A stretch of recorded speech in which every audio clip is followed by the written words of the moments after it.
vangai em lal ram ro pui din thar leia lo theng tur chu kum sang ro re tur ni ro pui tu na hian lo eng to ro o ram lun ka ram ro pui angai kariang luai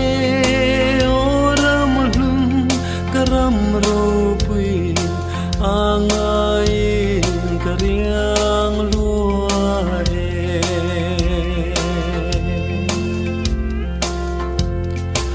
acham ringe kalal ram tia ram lua thula tur thang vana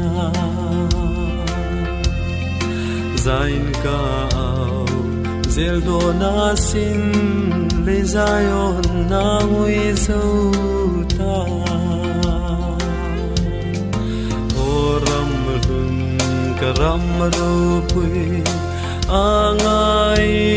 kariang luai o ram lun karam ro pui angai kariang luai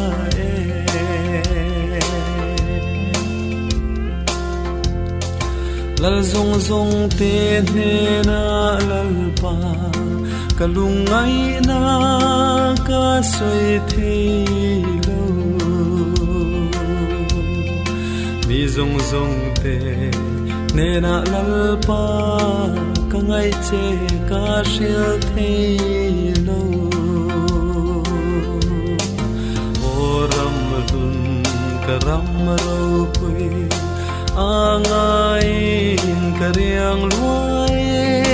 oram lun karam ro pui angai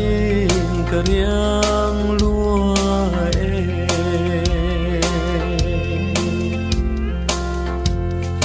o kangai che kalalung ne kangilong mana ituarna itharabin nun na thar eng vara chuan min shwayang che oram lun karam ro pui angai kariang luai